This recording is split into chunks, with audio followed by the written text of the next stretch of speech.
Alhamdulillah wa salatu wa salamu ala man la nabiyya ba'dahu wa ba'd. Assalamu alaikum wa rahmatullahi wa barakatuh. Nga baseka tuli wala nnyo batusembere kumpi wano neme kulekana nnyo to inconvenience those who are far. Baja tindoza naffe tujja kusemberako wano neme kulekana inshallah. All praise is due to Allah subhanahu wa ta'ala. May his peace and blessings be showered upon his beloved Prophet Muhammad sallallahu alayhi wa sallam, the one who fought tooth and nail for Islam to get to every corner of the world. We request Allah subhanahu wa ta'ala to bestow unto him his full blessings and mercy, and whoever is to follow his footsteps till the day of judgment. Allahumma ameen. Today's discussion, inshallah, we are to discuss about the proceedings of divorce. And as usual, we first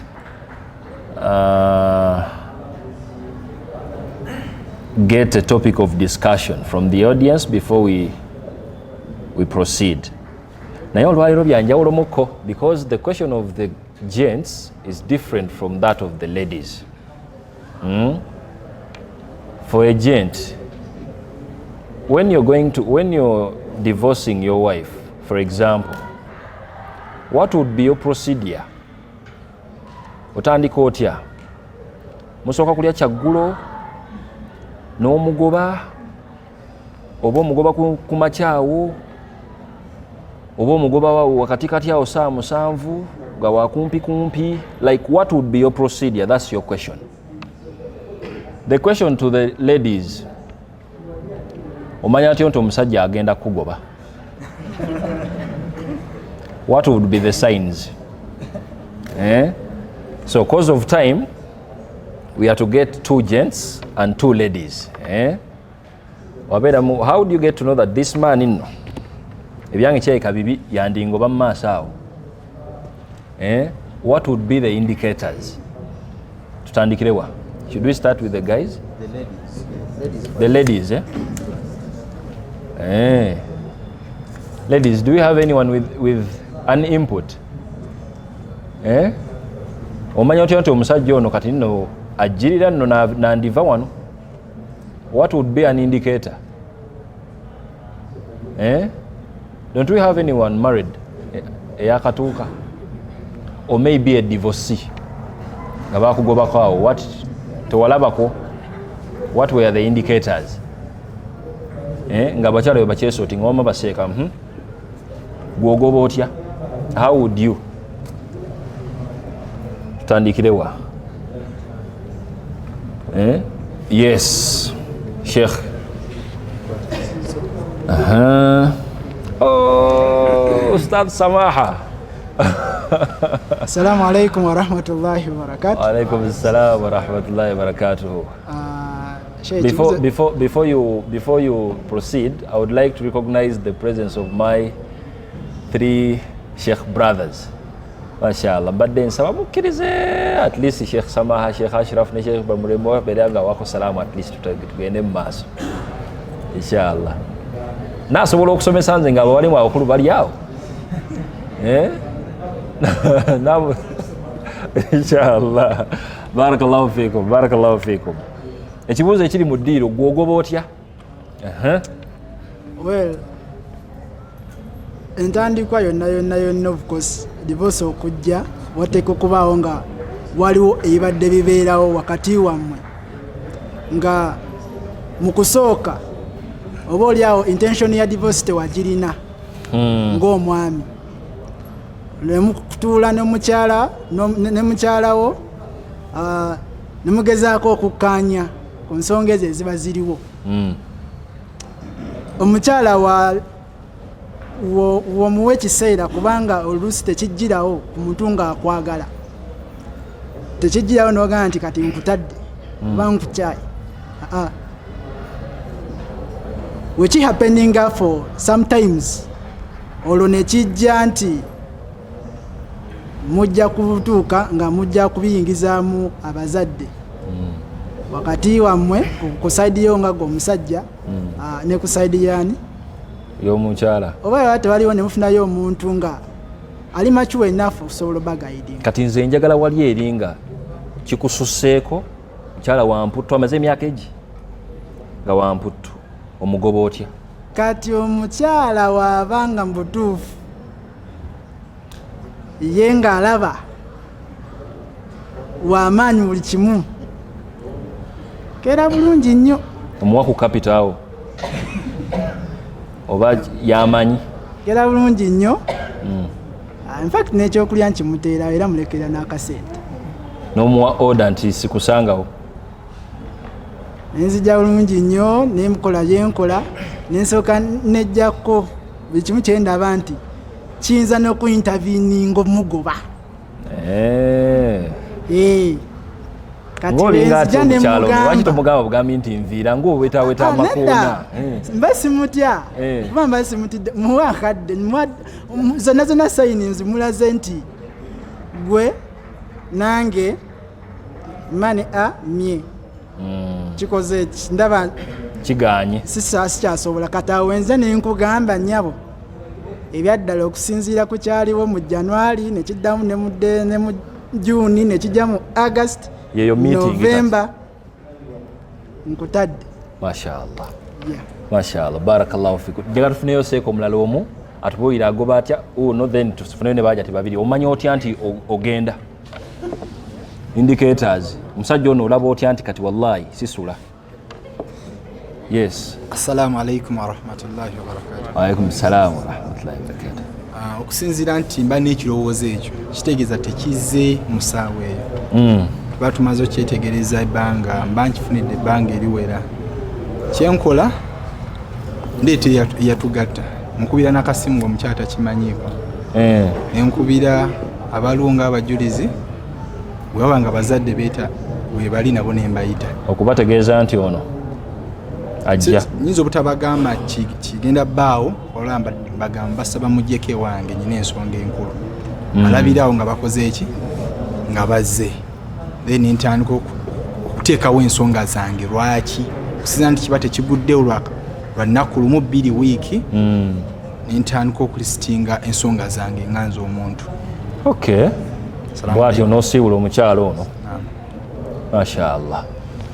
Tudde ku side y'abajati. Barakallahu fikum. Wama the question that is mudiro.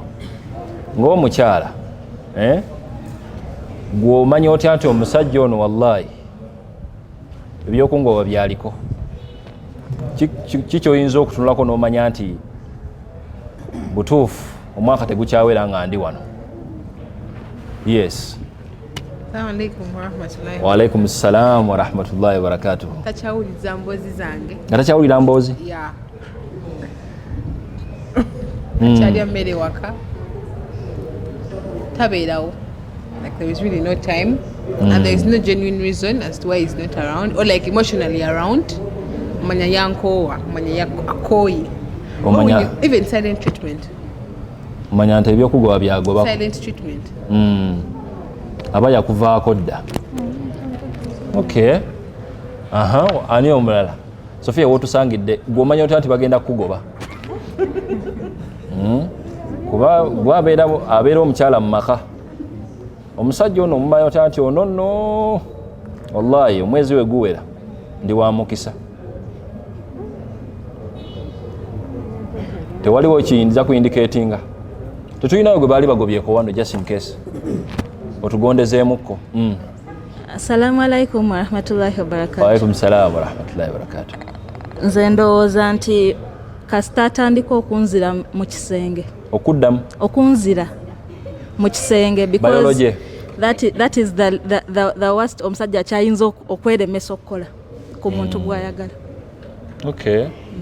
Nga talina kyakwetaaza. Omanya nti essaawa yonna alabika. Okay. Waliwo omukolo omulamu bakyala kyekyo. Omanyi otya nti omusajja ono wallahi yangoba byagobako? Assalamu alaikum wa rahmatullahi. Wa alaikum salam wa rahmatullahi wa barakatuh. Nze wensobola okulabira nti omwami wange alabika n'omwezi teguwera ng'atandise okunyiiganyiiga. Ng'atandise okunyiiganyiiga? omugamba kino woseka anyigawo omugamba kino anyiganyiga oyo aba yakutamba anoonya ebimunyiiza mu ssanyu ng'oleta kaseka yanyiganyiga atandika n'okugamba ye weesesa ki ye lwaki kino kikola ye kino aba atandika kyekyo kale ogenda okulaba nga wallahi agenda kukugoba mashallah barakallahu fikum okay ndowooza katandike kuba ndaba akadde katugoba divorce proceedings in Islam. I remember when we were trying to address this issue, we made it a point to let you know that Islam, obusiramu ebali butendeka abantu okwegoba. The discipline is you have an obligation to respect the Islamic guidance just like you respected it in contracting this marriage. Ngabe wanoonya omuwalimu ne babagatta, it's the same way we mutuuka mu byokwawukana, make it a point okunoonya omuwalimu y'omu oyo mwawukane mu bitiibwa nga Allah ataddemu baraka. But the challenge here is wemba mwewoowa bw'ojjukira nti abawalimu balina ku mugaso naye mba mwegoba nga oba kiki tewaliiwo muntu gw'oyinza kusanga nga mu divorce awo waliwo omuwalimu era mutuyingizaamu wano ku lasti kati mbu olwojja mumaze wiiki 2 mwekuba mulwana kati omuwalimu akola atya muze jasi mutegeezaako butegeeza nti bigenda kuggwa so nga bw'olengera nti wallahi omukyalo ono omwaka guyinza obutawera noonya Sheikh Ashrafu mugambe nti mukyalo ono nga atandise okuntama magezi kyagali wano obusiraamu bwe gampa. That's the guidance. So today inshallah we are going to discuss the proceedings. What's the Islamic guidance? Nawe womanyira nti omusajja ono wallahi agenda kungoba. What is the guidance when it comes to the proceedings of divorce? Now, to cut the long story short, Islam granted every married someone 3 pronouncements of divorce. Nti omusajja aina pronouncements 3. They can only make 3 pronouncements when it gets to his right of divorcing. And to cut the long story short, each of these pronouncements have their own implications respectively. This is why we even get to a fact nti abafumbo wano abamu muyinza okuba mwetalakatalaka dda naye nga temunnamanya nga bwe tudda mu shariya mu kooti y'obusiraamu tugenda okugiragira bwe muti nga mu butuufu mwegobaagoba dda temunnamanya. This is why we need to understand naawe ng'omukyala and you're married, if you get to understand these proceedings omanya ti bw'aba yakangobako ogusooka asigazaayo emeka naawe kyekimu bw'oba ogobyeyo ogusooka osigazaayo emeka. This is the guidance of Islam now. Islam came, and you remember as we are trying to introduce divorce, factor number 1, it has to be clearly stated nti woba ogenda okugoba omukyala teriyo byakwebuzaabuza nti ddako ewammwe. Oyina okukozesa statement ng'eri waadih nga amakulu ge tugifunamu nti ogobaani ozzaayo mukyalawo. Bwe babeera bawarabu ekyo kyangu nnyo, anti taliqa nkugobye genda abo nno baki kati gwe toli muki tolumanyi nno naddumanya kati gwogoba otya mu Luganda oyinza okwesa ebigambo nga ki nkugobye nva mu maaso nkutadde ate ogenda okwegendereza nga mu Luganda tuyinza oba tulinayo ekigambo ekyo ekimu ekigamba nti mukyala goge nkutadde dde ewammwe gyekiri nti bw'oba okyogedde amakulu agalimu gali aga adde ewaabwe. So bw'ona agamba nti dde ewammwe tuyinza okugamba nti agenda abalabeko oba kiki kyotegeeza kola ki sikusangawo kyandivaayo oti kyonna kyekiri ebigambo byammwe byonna kasita kibanga amakulu agakirimu gakugoba it has to be clearly stated. Era bw'oyogera ekigambo nga kirimu that possibility, ihtimaalu nga muyinza okubaamu amakulu oba oli awo amalalalala, awo omuwalimu agenda okukubuuliza nti omukyalo ono wamugambye addeko ewaabwe, wabadde otegeeza ki? Addeyo agende abalabeko oba just adde agende tadda? Kyoyogera awo kwasinziira. So you have to know nti issues to do with divorce olina okuba nga you've clearly stated. Era omusajja omunafunafu tagoba. Weetaaga okuba nga olina clear mind ng'omusajja, naye abatiitiizi akugoba si kwammwe. Yensonga lwaki abakyala bangi right now they are living in hell mu bufumbo kuba omusajja is a coward, tasobola kugoba mukyala we. Nono ate nga mukyala we bambi ali awo n'abeera nno mugeye naawo anti tamanyi proceedings za divorce, tamanyi nakumanya right ze mu busiraamu. Ne bakuba oyo omwaka ne gugwa n'ogwokubiri ne gukwata, bali ku oyo tamanyi obusiraamu bwakola ki. So it has to be clearly stated nti ogoba. That's one. Secondly, tukyogeddeko nti when you make a statement mu nnimi zaffe zino endala, Obugisu, Abaganda, Abacholi, all those languages wano locally, gateekeddwa okuba nga amakulu g'okugwa g'otegeeza. Era bw'abeera qadhi, Islamic judge now, nga mutwalidde case, kyakubuuza ekyo ne waba muwalimu nti wabadde okyogedde naye wabadde otegeeza ki? Wamukutte omukono n'omufulumya ebweru n'ensawo nno, kikyotegeeza? Akomewo oba akola atya? Naye ekirowooza kiba kitegeeza nti dde wammwe. Ekyokusatu, obusiraamu tebuyinaawo gap ya kujokinga when you're divorcing. And the Islamic guidance is abasajja bano they are trained obutabeera too emotional, babeere too logical, kubanga singa siwe kyali ng'okugoba kuno kulimu mmwe, singa nange siri mufumbo wano, kubanga mwe muli emotionally best. Olunaakaabamu weyote olunaku nga lumu weyote ng'oli mu mood swings zonno, oli mu reason zaawo ng'ongoba. Naye ate ono tetukusuubira eyo level ya maturity gwagirina okusingako ono. So I'm pitying a guy who is finding pride mu kubeera ng'ali too emotional. Tolowooza nno nakulowooza nga tolowooza ekyo kyaka. Teri musajja ali too emotional ng'olowooza oli wakabi kataawo nnyo. Olina kubeera too logical okwawukanako ne ku mukyalawo. That's why the right of divorce is in your hands. Gwa atalaka ono tujja tuuka ku bibye ye yeeyawula ddi era bituukawo bitya. Kiba kitegeeza nti we don't expect a man to even turn that button ey'okugoba mbo nga togenderedde. Thabata ani nabiyyi sallallahu alayhi wasallam thalathun jidduhunna jiddun wa hazluhunna jiddun. Ebintu ebyo tewaliiwo gaapu ya kumala budde mbw'osaaga okutte mukyalawo n'omupakira ensawo ze mu mmotoka muumuli paka ewaka ng'oli musunguwavu. Kale ate okomawo weno omaze okuba nga ddengulu mbanaye mbadde sikitegeeza kyakutalaka mukyala wange nkyamwetaaga nga tugamba nti nedda ssebo.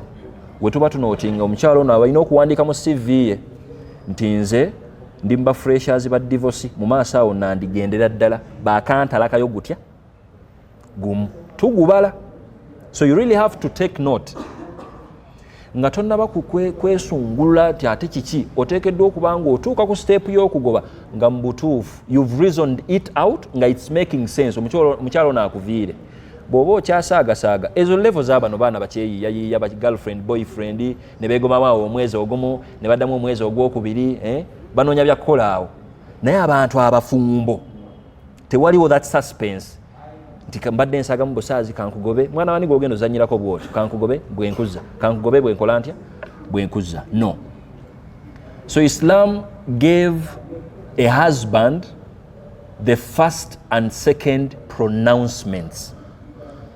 An example, bw'obeera musajja ng'olinayo eno tukozesa erinnya ki ery'omusajja wano, tulinayo kapo wano eno mutuwe wano erinnya ly'omusajja nono n'ery'omukyala wano.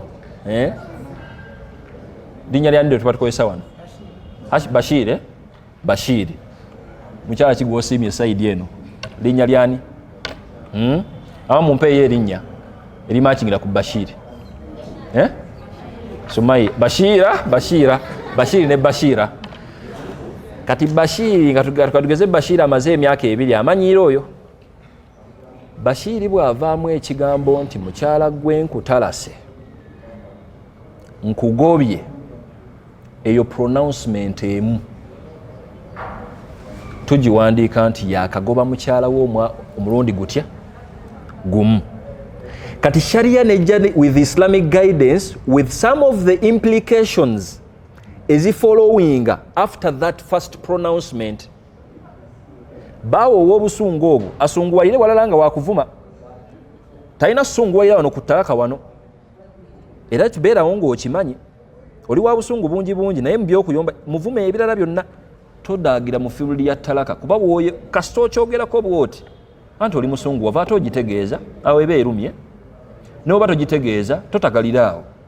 Lwaki? In the long run we are going to get to understand the Islamic science eine reasons nyingi nnyo as to why ne mu kusaaga tugibala just to protect her security. Katugenda okulaba nti kasita Bashiri avaamu that statement nti nkutalase, pronouncement esooka ekoze eki? Erumye.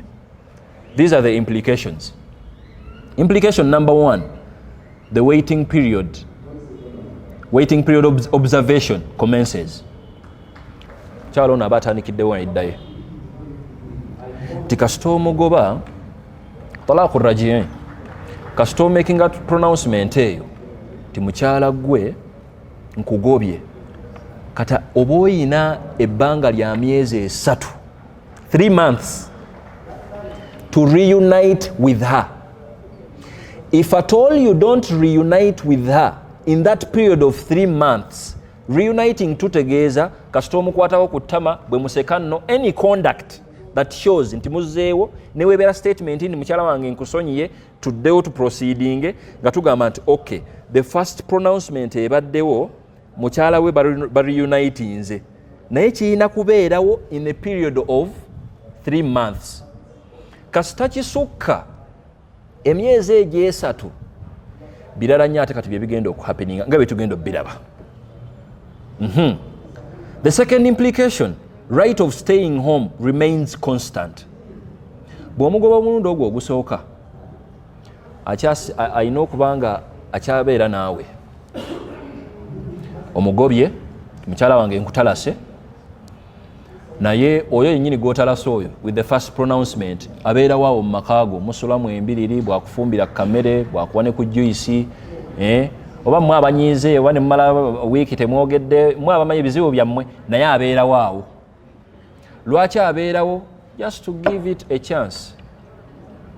Oba oli awo olina kwe wasinzidde n'ogoba, but oyinza okufunayo ekirala n'oddamu ku magezi nti omukyalo ono alina abaana bange 4, ayi tuli mu myaka 5, tubulayo 5 twefiire, mukyalo ono kaasigalewo. N'omanya nti kumusigalewo era ofe, abaana bano bakuzibwe ne maama waabe ng'akyaliwa.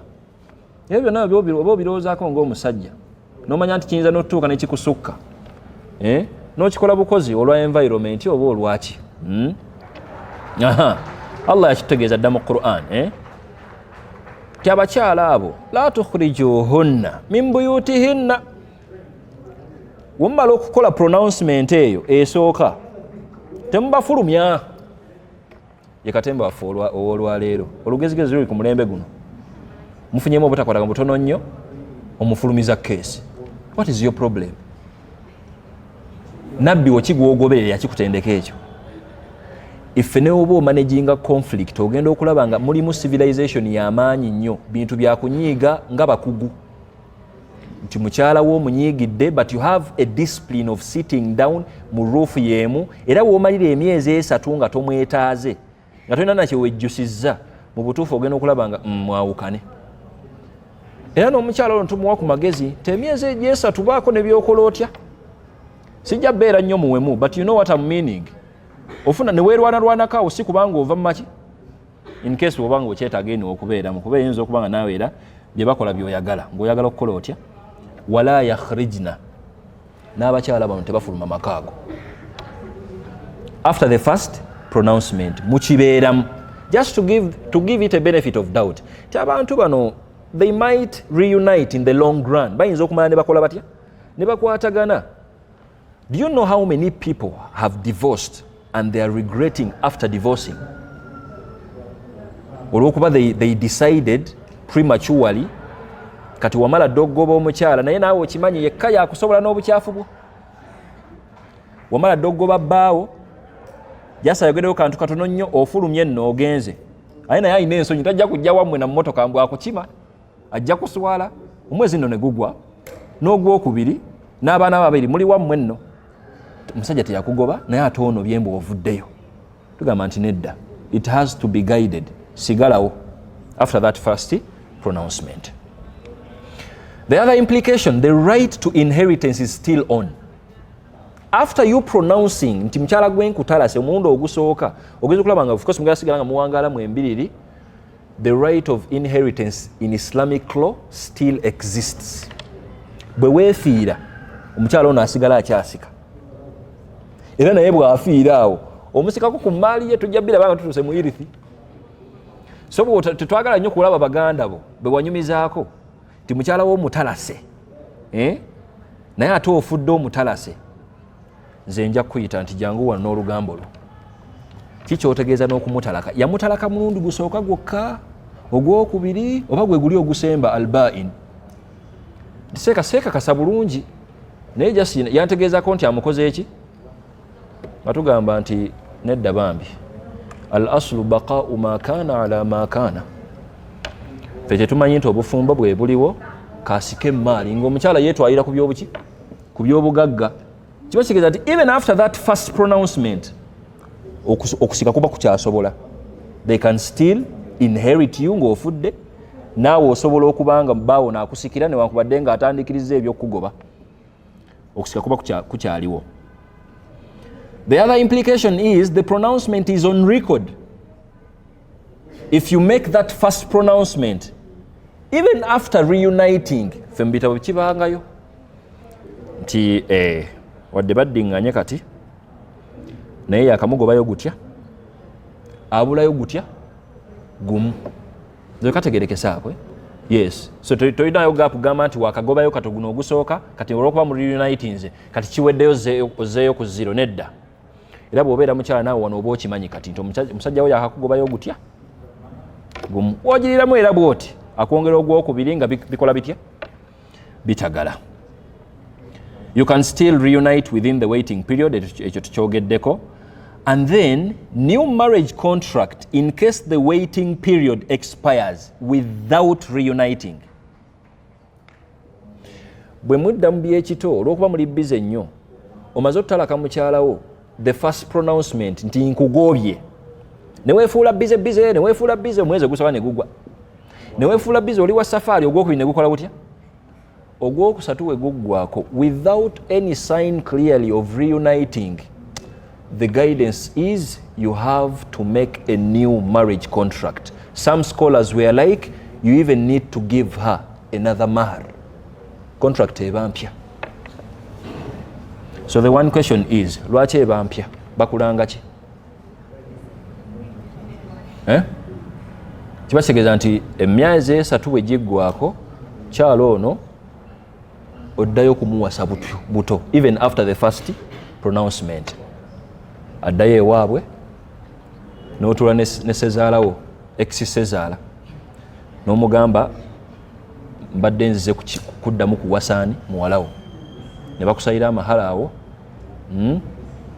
n'abajulizi n'obafuna abalala obanga bwe walina previously baafa n'ofunayo abalala wano nika endala n'ekola etya n'eruma on condition just in case waiting period eweddeko without you guys reuniting. But then ogenda okulaba nga actually mu butuufu ebbanga ery'emyezi esatu it's too understandable ku bantu abali mu bufumbo. Obusiraamu bukuwa that chance nti bw'otuula wansi omukyalo ono newankubadde obadde n'obusungu olwaleero but tomorrow maybe the other day maybe next week obusungu bwandivaawo n'olaba ku kirungi n'ogamba naye kankigiweko amazzi mukyala wange nkyamukola ki nkyamwetaaga embeera neekola etya negenda mu maaso. tusaba Allah aberenga aleme tutuusa ku mbeera eyo. Allahumma amin. Now I really have to make mention of this. It is very possible waiting period neggwako, idda neggwako ey'emyezi emeka after your first pronouncement, because the implications of the first pronouncement are just the same as that of the second pronouncement. Nti okyasobola omugamba nti nkutalase omulundi ogusooka kasita mu reunitinga kiba kitegeeza nti obulayo omulundi gutya mulundi gumu, n'ogwokubiri kasita ogumentioninga nga mumaze okureunitinga wano n'oddamu n'omugobamu ogwokubiri awo ng'alina kyakukoza ate ekirala n'omwongera nti nkutalase, oguba gwakumeka gwakubiri with the same implications. Kati ogwokubiri ogwo kasita mumala okureunitinga, ogwokusatu gwe tugenda okusembyayo nga tuwogera. But before I take you there, kikyasobokera ddala okubanga emyezi 3 giweddeko mukyalo ono nadda ewaabwe, naye taata we n'agamba, musajja gwe tolina musajja, oli mulenzi, tosobola kuzannyira ku mwana wange bw'otyo, aye n'oleeta empale wano mbunziremu era mukuwe muki omutwale, wadde ng'omwana ali mu kukaaba akwagala, nze nga taata we ŋŋaanye, genda owaseemu ku balala ozannyireko ku abo. Is it possible or not? It is possible. Kuba ne wobeera ne sister wo omusajja nga agoba oyo bwamuzza n'agoba oyo bwamuzza, naawe nga brother onyiiganyiigamu n'ogamba musajja ono si musajja kiki. Kirabikibwa nnyo mu kissa ya Maqal ibn Yasar. Yali brother to a sister, n'amuwaayo omusajja n'agoba sister wo olugoba olusooka, talaqu raji'i, n'amugoba n'amuzza, n'amwongera n'ogwokubiri n'amugoba, tobanayitawo na bbanga ddene, n'ogwokubiri n'amugoba awo n'amuzza.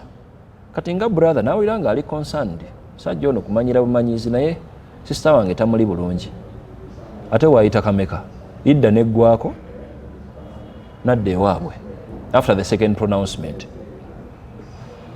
Bwegwako laba bbaawe bwaddamu amagezi n'agendayo ewaabwe, n'agamba munsonyiwe, mukyala wange mbadde nkyamwagala, just bwali busungu, si ensonga ebeeraawe yamangumangu, naawe onyiiga oli muntu, nange kati nanyiiga awo, naye mukyala wange nkyamwagala. N'omukyala naye n'asimbula omulanga mu kisenge eri gyali, butuufu kirabika bwali busungu, ye bba wange nze mutegeererawo, ate era n'anyiiganyiigamuko naye teyagenderera. Maqal n'agaana, n'agamba wadde okaabye wadde asabye, nze ŋŋaanye. Kesi n'etuuka ewa Nabbi sallallahu alayhi wasallam. Allah n'abiyingiramu.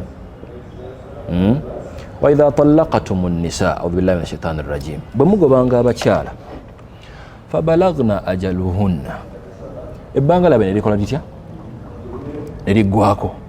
Talaka kyeyo si esooka gye twogerako eyo, the first and second pronouncement, ey'okuzza talaqu rraji'i gye twogerako. Ogobye but you still have a right okukomyawo kyokoze eki kyogobye.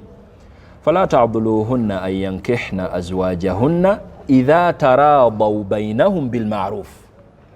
Don't be a barrier to this couple now. Kasitoba ng'olabye obanga bo bennyini balabye nti kati amagezi gakomyewo, obufumbo bwawe kabukole butya, kabulijuuminge. As a guardian and of course as a brother, tobeera barrier n'ogamba nti nze nga taata, nze nga brother mbiganye, wadde mukyeyagala nze nkoze enki mbiganye. Kasita babeera nga bakkaanyiza nti kati amagezi gakomyewo, baleke bakole batya, bagende. Wa bu'ulatuhunna ahaqqu biraddihinna in aradu islaha.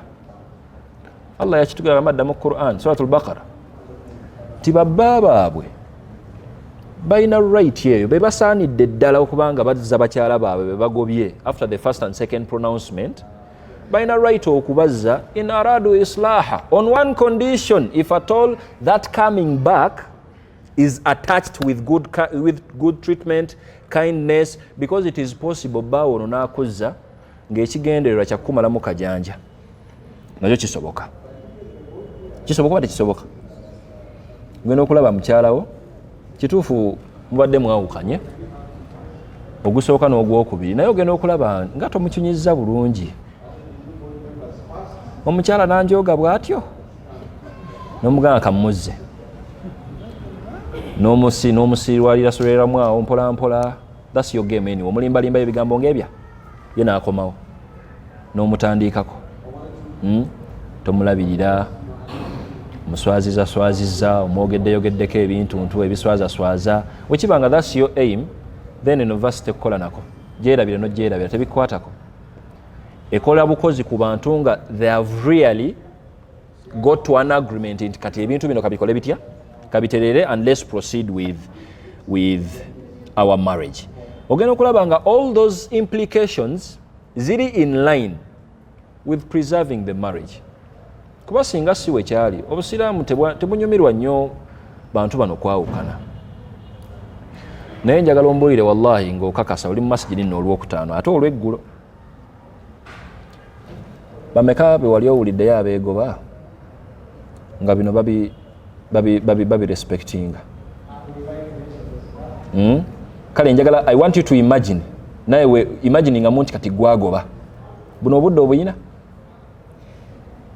mubadde for example ku mukolo mukyala wayinza kugamba kyoli muwalimu mukyala wo n'akwata akazindaalo abuuza ekibuuzo olwo mu ddarasa nno kyokka naawe oli muwalimu ogirimu bakimanyiye mukyala wo n'akwata akazindaalo n'abuuza nti wamma Seeko osomesezza bulungi naye nze nina ekibuuzo ekinnuma ku mutima atandise olwo n'ekibuuzo ekinnuma ku muki kiba kyetaddeko yakirimu kiramulwa kitya okubanga bba wange tali bulungi biologically oli awo nno oli muwalimu owulira tamala ate wallahi ate balina obuzibu talekawo bulungi zakameeza kyokka ate bebasomesa akuliko oli awo bebasomesa mu bantu naye tabigenderako. Wallahi tuba tukusaasira busaasizi oswadde oli musajja mukulu oswadde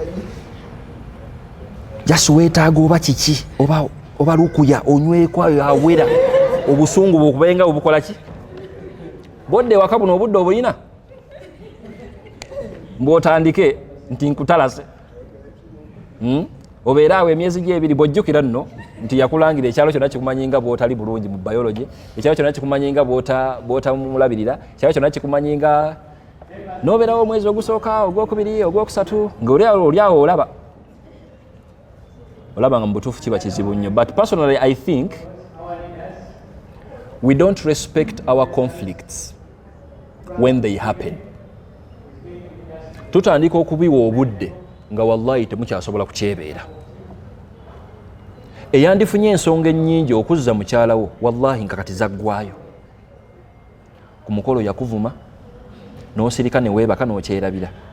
Ne wayitawo ewiiki ebbiri namma muganda we emmere bwamulangira. Ekyo nakyo n'okisirikira anti oli musajja ogumira bingi. Ogwokusatu ne guyingirawo n'akukola ate ekirala. Ebyo ne byepayiringa temubyogerako. Wallahi mufunayo just eye opener, just kizibu ng'ekya. Ogenda okulaba obusungu gye buva tomanyi n'oyingira mu nju n'omugamba nti mukyala wange nkwegayiridde 15,000 ziizo kwata booda dde ewammwe. Bw'otadda wammwe ngenda kukola ekintu. Era ng'ono alina kukwata booda adde ewammwe. But if you try to now employ this style, this guidance Islamically, ebizibu ojja kubanga obimaze. Kubanga teriiwo kintu okujja nga obusiraamu bwagaidinga. The guidance is there. But if you run away from the guidance, tetukulinaako nno buzibuyinza okulowooza otulumya. No problem. Bufumbo bubwo no one cares. Abaana babo no one cares. Oba bakutalasa emirundi 8 oba ogobye emirundi 10 abantu bali busy. Buli omu ali ku bintu bye. No one. Eyo tabu yo gwaji creatinga, that's your problem, you move with it. No one is going to take that responsibility. Natugamba nti we have to get back to this guidance. N'abakyala nno kyekimu. Bawo bwakugoba the first pronouncement nagamba nkutalase. N'akuzza. Even the second pronouncement nti nkutalase. N'akuzza. Wallahi oba obulayo ogwa. Yo talaqul ba'in. The third pronouncement gye twogerako. Nti kasita pronouncement sebbiri ziggwayo yakugoba ogusooka n'akwongera n'ogwokubiri ayina chance ey'okukuzza only twice. When he mentions the third pronouncement mu Luwarabu gye tuyita at-talaqul ba'in, talaka esembayo ekiggala. Lwaki ogedde nti it's the third pronouncement? These are the implications. The first one is termination of marriage. Obufumbo buwedde, you're no longer his wife. Awo wenyini wakyogeredde the third pronouncement, you're no longer his wife. Actually, just you're a lady. Now you're no longer her husband after the third pronouncement. The second implication is an immediate leave. Kubanga mba mukyali bafumbo, if marriage is terminated, definitely buli omu alina kukwata makubo ge. Omukyala adde ewaabwe, naawe okola otya? Odde ewammwe naawe osigale ewuwo. Awo nno wali sensitive. Kandabe bayizi bange wano kaakati wembeera n'emyaka gyammwe 5, kati mumuwangadde nnyo, temulina busobozi kukuuma busungu bwammwe, kati mwagadde okwetalaka. Ku myaka ameka? Abaana bakuze bali awo, asooka nali ku university, oba kale ali mu P7 awo nga walwawo nno okuwasa ku myaka aga. Okola otya? Obaviira n'obalekera enju, oba omukyalo ono addeyo ewaabwe n'abaana be, obalekera addeyo ewaabwe n'abaana be, onoba gwe onoba n'olagawa nogende wammwe kasa tebakugoba. Mashallah. But the immediate leave now happens. Muba muina kwawukana kuba the third pronouncement ebaddewo, it is now mentioned. You just have to part ways. Oli akwate mwagende waabwe nawe. The gist of the matter is you part ways. Thirdly, observing the waiting period. Awo wenyine etandikirawo, observing the waiting period. And of course, this lady is going to observe the waiting period, the Iddah story. Of course, we are going to detailedly discuss the Iddah situations in the forthcoming sessions. Naye omukyala atandikirawo wenyine okubala Iddah y'omukyala agobeddwa. Agobeddwa.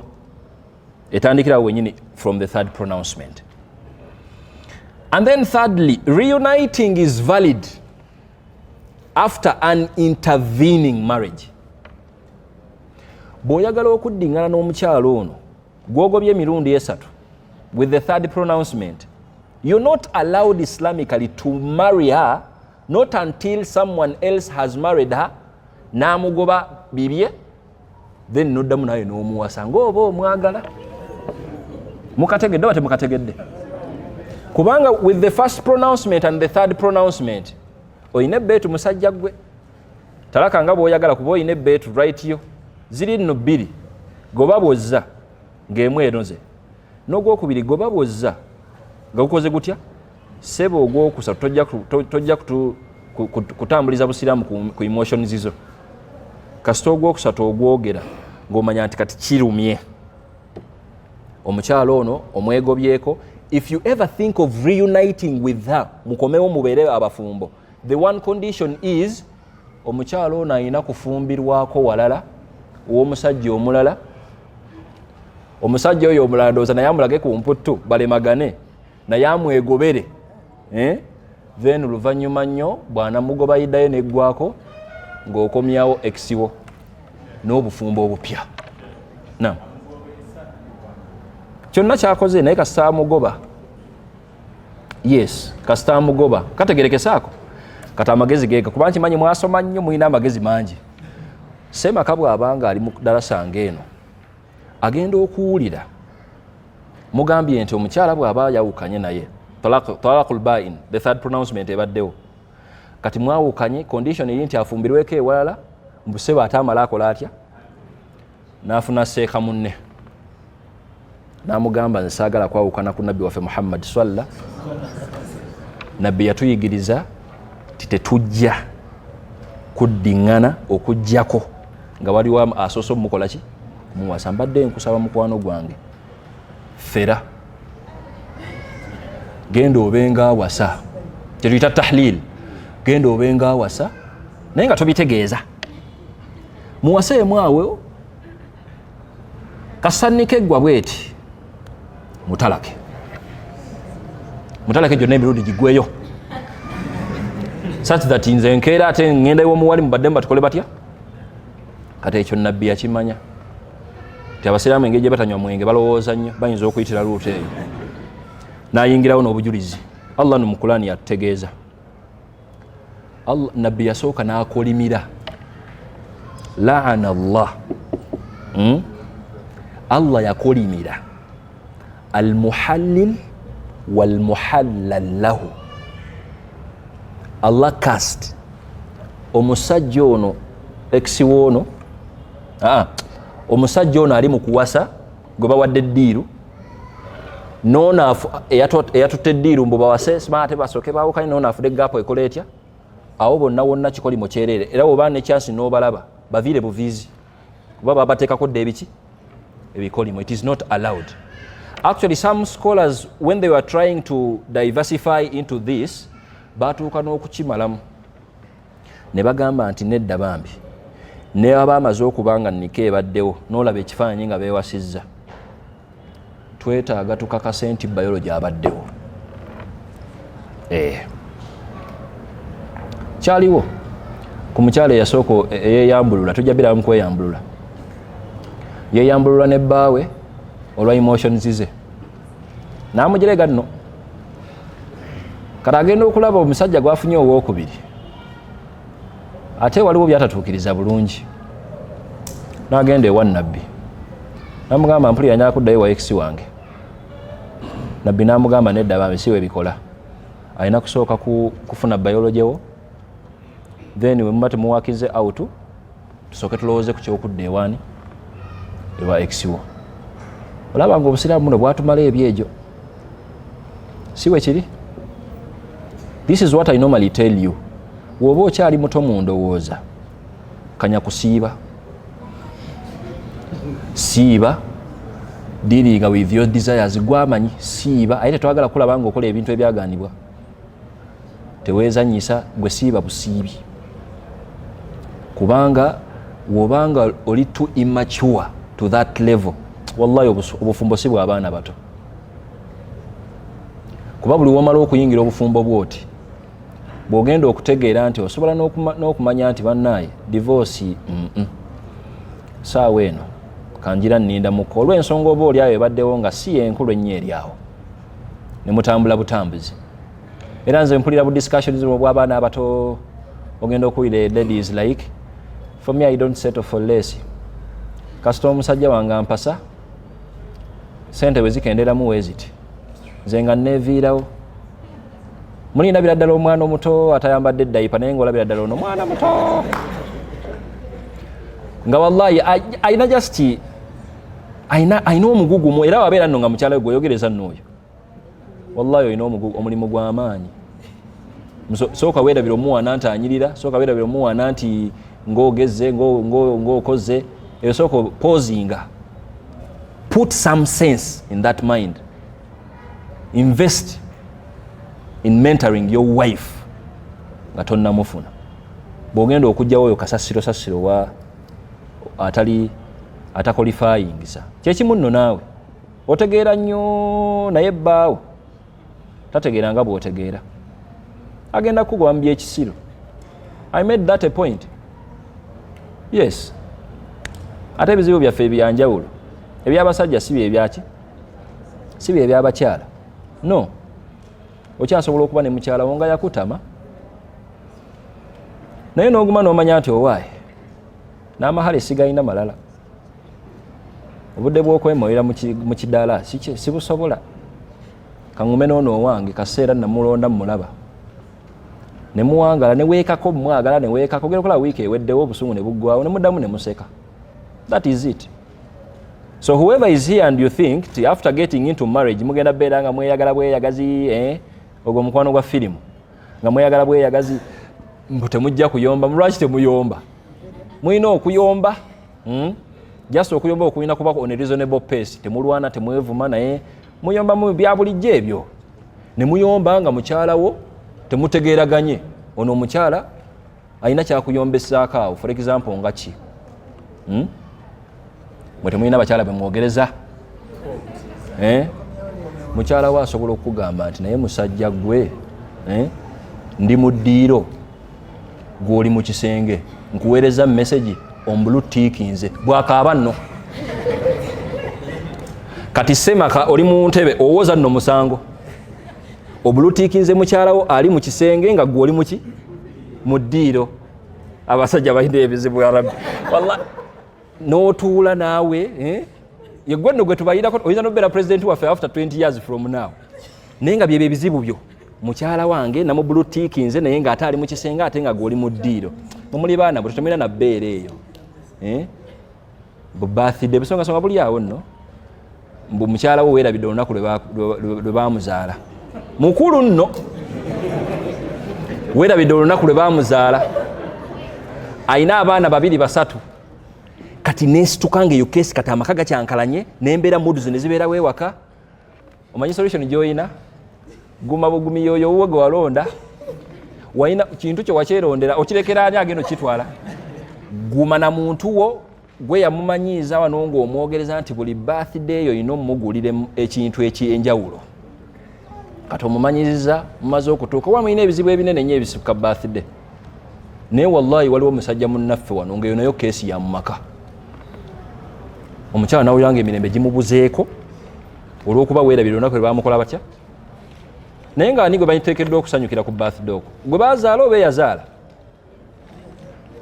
mulowooza ki tetunywa mwenge bino bintu byakulowoozaako bulowooza gumanyi kyekitegeeza like what have you done to be celebrated oli wa myaka 2 ekinene kyokoze kyakutwala bills z'abazadde bo kati on top of those bills kuliko ne bill ya birthday ate ogibanja nno naye nga gwe tulina okucelebrate nga ye taata ono ne maama abaakola omulimu ne mugumiikiriza mwana ono ne mumukuza gwe tulina n'okuguwa ku keeki nti mwebale kubeera baki naye kati byebyo ebisongasonga ebyo and if you get to a level of marriage nga byebyo ebisonga bye muyina aludde muyina ebizibu ebinene nnyo ate kati bwe munaatuuka okuzaala that is another problem now muzadde omwana bw'ayingira mu system wallahi buli kimu kikyuka kubanga oyo omwana mwenna agatta emisaayi gyammwe ate mmwe abafumbo temugatta musaayi kiba kitegeeza nti mwe musobola okwegoba talaka neebeerawo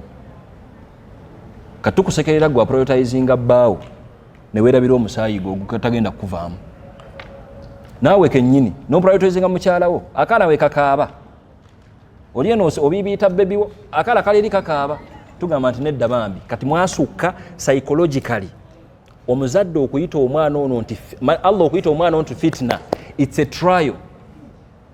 I made it a point here nti omwana bw'ayingirawo wallahi ebintu bikyukira ddala akyasobola okubeera ensonga wallahi ne mwekyawa lubeerera yeyo excuse y'abasingle mothers anti agenda okibalabalamu omusajja tafa ku mwana we amaze emyaka 5 tamulaba nkyakola kino taata ono ali responsible ng'akuviira katasi ova omwana kati ogenda obirowoozaako ebyo byonna byonna nti obufumbo bw'abantu bakulu and this whole process of divorce teyeetaagamu mwana muto ali immature emotionally. Tusaba Allah abeere nga atuwa entegeera ng'eyo. If we get this guidance, Allah mu Qur'an yatuuka n'otutuda mu mbeera ya tahlil. A'udhu billahi minash shaitanir rajim. Suratul Baqara 230. Fa in talaqaha, kastogobo omukyala. All the pronouncements now, the first, second, third, byonna ne biggwawo ba'inan. Fala tahillu lahu min ba'du, tekikkirizibwa eri musajja ono okuddamu okubeera n'omukyala ono okujjako ng'omukyala ono awazizza zawjan ghayra, afumbiddwa omusajja omuki, musajja omulala. Lwaki obusiraamu buyinza okuba omuntu ayinza okubuuza nti naye ate obusiraamu bukisussa, ate ffe tuli bantu bakulu twesiimye aye twewowe, just tulina background ya bwonoonefu.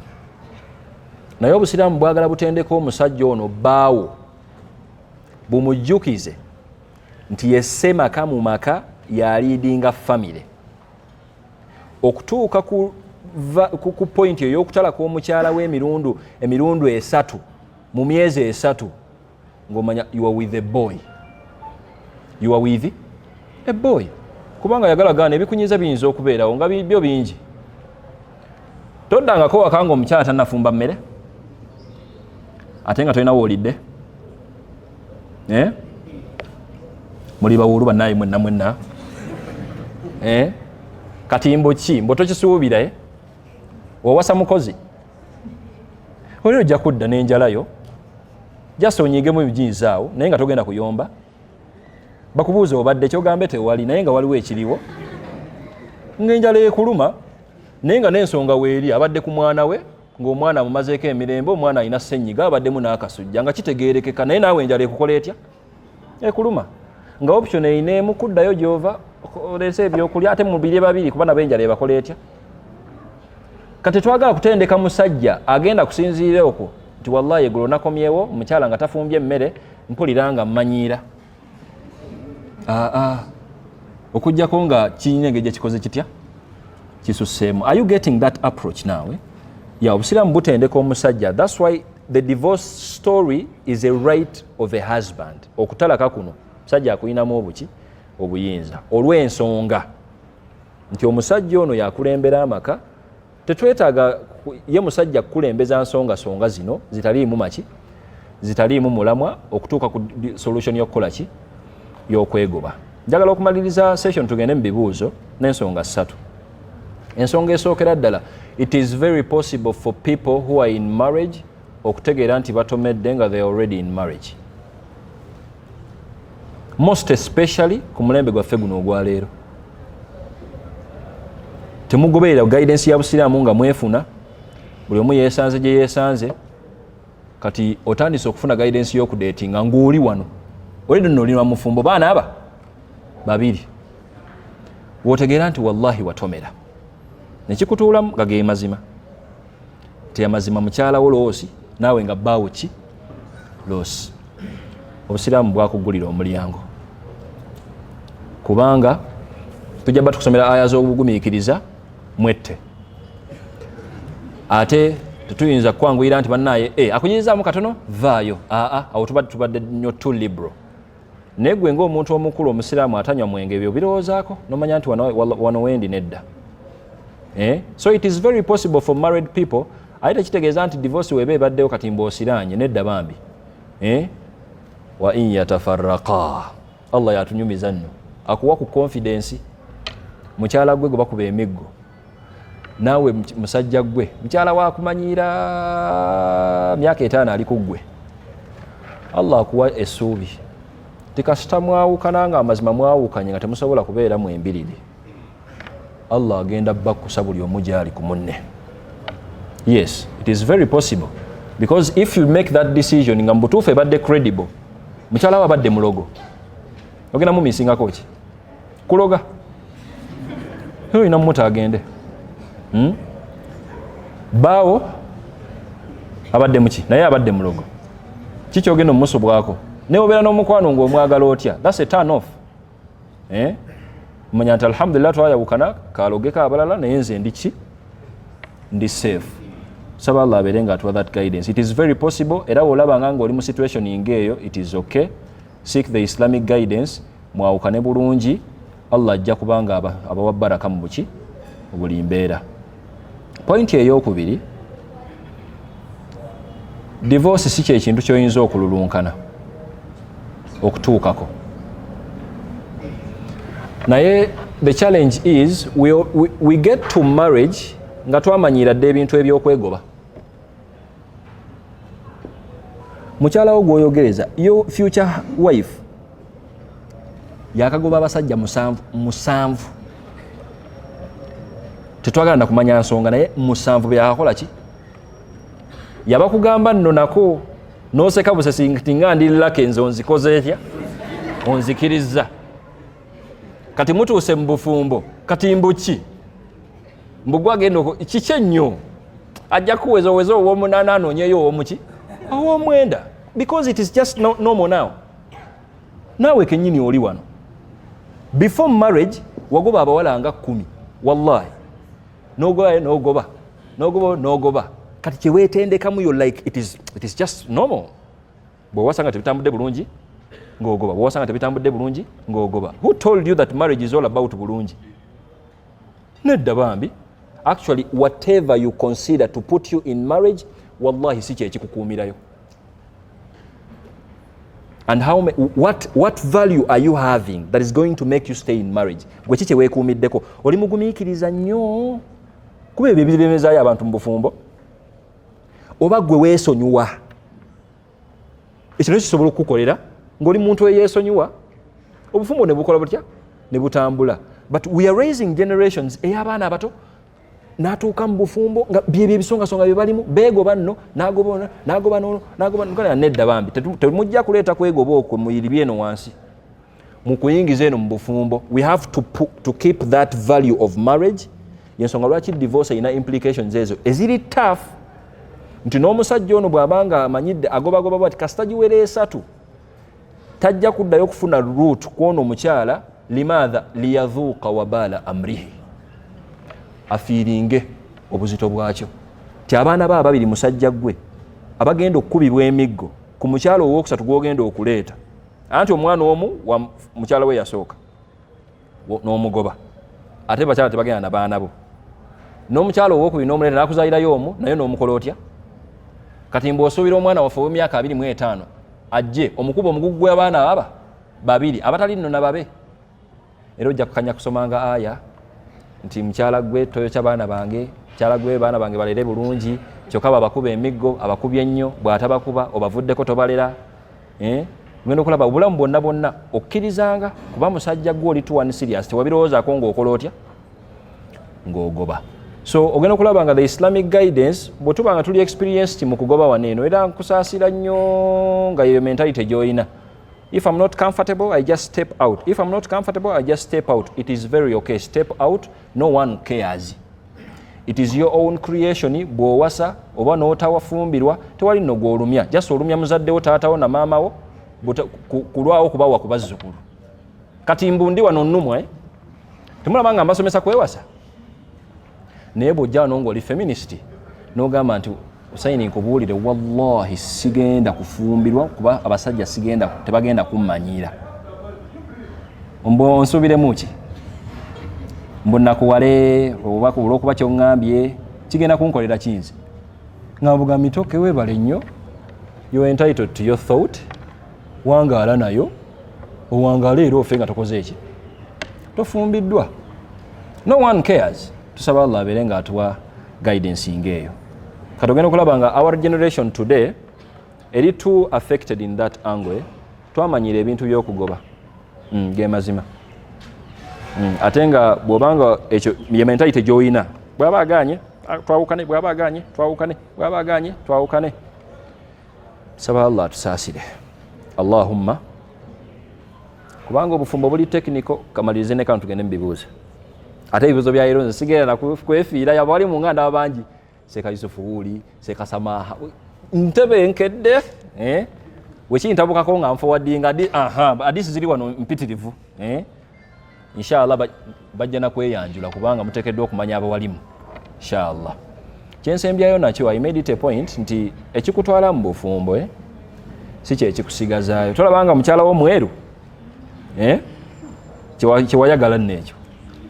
Mweru ayogera bulungi. Yandiyogedde atya ng'omwogereza era ayina kwogera bulungi. Ayogera bulungi. Mulungi bye wasinziirako. Bwe muyingira mu bufumbo obulungi obwo si bwe bugenda okukolera. Jasi ibbanga lya bugole kuggwako abeerenga muntu wa bulijjo kati struggle tandike. Bw'ogenda okutegeera nti bw'anaazaala abaana akyasobola okuyomba. Naye ng'abadde musirise kyewamwagalirako, naye omwana nga yakutagaza obulungi bw'ati takuwa bigambo. N'ayiga okuyomba ng'ayigira ku baana bw'okoze otya bw'omuwadde. Naye ng'olina kusigala naye muwangaale mufe abaana basigale ku dduniya. Kyekimu naawe omusajja bino by'omwagalako kati simanya ayina eddoboozi ddene, ayina engeri gy'akolamu ekifuba. Kyekirala kyemugiraawo kiki akalevu ayina sunna kyekyo ayina ekirevu. Yes muwalimu osobola okuba nga munaye kyekyo ky'osinziddeko. Naye bw'oyingira obufumbo bw'oti olunaku lwe muzannya biology ngoma yanti kati bikoze bitya goal mate nga mutandika birago obaako ne value gye weekwatako. Yes, nomanya nti nze byonna bibeerewo naye nze ndi musajja musirise, mukyala wange tajja kunfunamu mizeejo ne mwanyiiza atya, let me keep quiet ntambule ngende okujjako nga atandise kummanyiira bumanyiizi otandika okirowoozaako kuba bw'onaabeera omusajja ayogera ku buli kimu tobeerekeka naye oba gwe just ekikukolera kwesonyiwa neweesonyiwa bulamu ne bukola butya oba bugumiikiriza value kiggwe gy'olina tonnagimanya kyokka ebirayo emyezi egi owase. Tusaba Allah abeere nga atusaasira. May Allah subhanahu wa ta'ala guide us all. Abaagala okwekyawa nga bafumbo saba Allah abanguyiza okwekyawa. Allahumma wekibanga kyekirungi kyemukola ki kyemulina tetwagala mutuuke ku level ya kwerangira ku social media gyoli tubasabye amawulire. Alaikum salaam wa rahmatullah. Tetwagala mutandike tuswaza nga basiraamu, twagala ebintu byaffe bibeere civilized. Mba mwawukana temulina nakwawukana nga muli basunguwavu, tujja kiraba mu maaso eyo nti kiba kirina kirungi wemba mwawukana nga mukyalo ono olwedde abadde mukyalawo. Guidance y'omusiraamu weeri, teweerabira fadla bainakum, temwerabira bulungi bwe mubaddeko na mwenna. It's not human okwerabira obulungi bwe mwasharingako mwenna. Yes, kati mba mutudde wansi ne mukkaanya nti bannaye ekyaffe kiganye katwawukane omwoyo ne ku capital ogamba nti mukyala wange enyo yeyina abaana ababiri akazigo kaako kutandikirawo obulamu. Kwe kukwawukana okuki okulungi.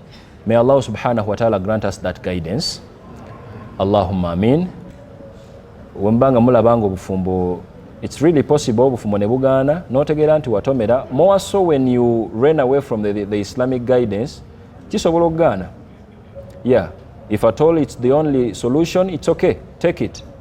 Bwawukane, Allah ajja kubanga afuna engeri gyakola ki gyabatebenkezaamu. I wish you nice divorce proceedings. Mbagaliza okwekyawa okw'emikisa okulungi. Allahumma amin. Session yaffe ejja okuddako inshallah, we are to discuss the ladies right now, because the divorce is for a husband gwagoba naye n'omukyala bw'omuyitirirako naye alina right ye. That's what we are going to discuss next Friday inshallah. Tusaba Allah tutuseyo nga tuli balamu. Allahumma amin.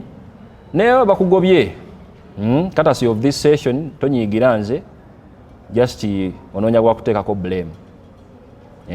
Tusaba Allah tuguiding effenna. Allahumma amin. Wa barakallahu fikum wa salaamu alaikum wa rahmatullahi wa barakatuh.